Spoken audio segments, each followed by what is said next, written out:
انا بفهم حاجه واحده بس، انا هعيش مره واحده، مره واحده بس، هعيش مره واحده بس، هعيشها مرفوع الراس دكر على اي حد. الى الشخص سيء الذكر بذيء اللسان ابو لسان زفر.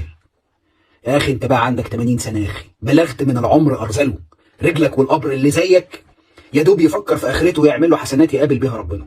بس انت مستهون من المقابله، ها، مستهون من دعوات كل امهات المصريين وكل الستات الفاضلات اللي انت خضت في عرضهم. بكره لما تنزل تحت وما يبقاش ما بينك وما بينه اي حاجه، تعرف الدعاوي دي هتبقى نار عليك في القبر ان شاء الله.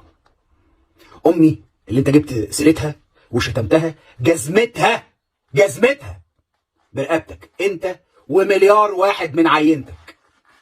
هتفتكر ان حد هيسكت لك؟ انت جعجاع واونطجي وما تعرفش تعمل حاجه، وده اخرك. وانا مش فارق معايا اي حاجه، وانت عارف ان انا مش فارق معايا اي حاجه، والناس عارفه ان انا مش فارق معايا اي حاجه. هعيشها مره واحده وهعيشها مرفوع الراس. يا اونطجي، يا جعجاع، يا ابو لسان زفر، يا سباب، يا لعان، بالقانون، ها، بحكم المحكمه يا سوابق. عليك حكم محكمه لما تروح تعمل فيش وتشبيه كده في صحيفتك الجنائيه، عليك حكم محكمه انك سباب ولعان. يا اخي ده الواحد حتى قرفان يقول اسمك اللي بالمناسبه ما بقاش بيعبر عن اي حاجه غير عن السب والشتيمه، وده تستحقه انه يلتصق اسمك بكل القاذورات دي، ده اللي تستحقه بالمناسبه يعني.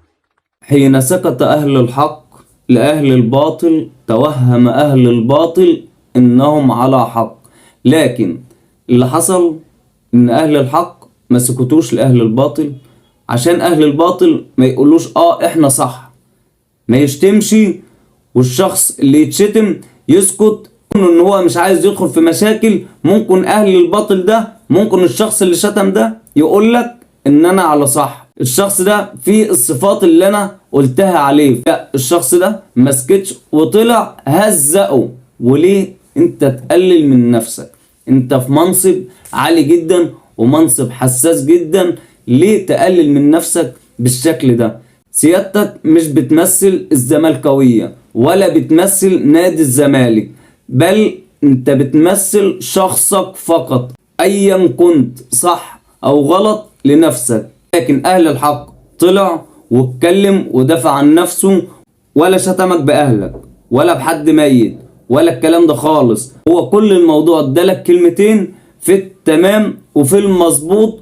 انا واحد من الناس اتكيفت بالكلمتين دول، بس هو ولا قل ادبه ولا شتم بالفاظ ما ينفعش تتقال. هو ادالك كلمتين في المظبوط وادالك تمامك ودافع عن نفسه ووصل اللي هو كان عايز يقوله. كل إناء ينضح بما فيه. الإناء اللي جواه قلة أدب طبيعي لما نمد إيدنا فيه هنطلع قلة أدب ووساخة.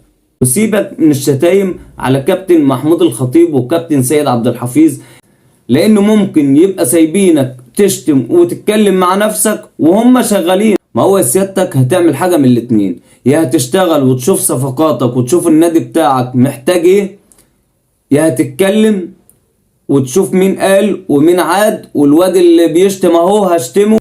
لكن سيادتك مش فاهم فيه بالظبط، بتحب الشو، بتحب اللقطة. احنا كزملكاوية بجد سيادتك مش بتمثلنا، سيادتك ما بتمثلش الا شخصك، ما بتمثلش الا نفسك. ده اللي احنا كنا عايزين نقوله، والشخص دافع عن نفسه بما فيه الكفاية، مش احنا اللي بندافع عنه، وبكل ادب وبكل ذوق وبكل اخلاق، ولا شتم على اهلك ولا سب حد في اهلك. لا، هو ادالك الكلمتين في التمام وفي المظبوط، والكلمتين دول كيفوني. بس سيادتك لو مش عايز الناس تتكلم عليك وتشتم عليك نفس الموضوع، سيادتك ما تشتمش عليهم. سيادتك الشخص هو اللي بيغصب اللي قدامه ازاي يعامله. انا لو عايز الناس تعاملني كويس طبيعي لازم اعامل الناس دي كويس. ما ينفعش ان اشتم واحد وابقى مستني ان الواحد ده يمدح فيا. طب ازاي؟ ده عكس طبائع الاشياء. فسيادتك ما تدخلش نفسك في مشاكل، ولا تشوف مين قال ومين عاد والعيل اللي كاتب لي كومنتس بيقول ايه الشغل ده. بس الايام ديت سيادتك موجود في نادي الزمالك، اقل ما فيها لو في لاعب عايز ينضم لنادي الزمالك لو شاف الكلام اللي بيحصل ده والمشاكل اللي بتحصل ديت طبيعي مش هيمضي لنادي الزمالك، حتى لو هيمضي لنادي اقل جدا من نادي الزمالك. وبس كده، وكان معكم أبو حمزة من قناة خط النص، والسلام عليكم.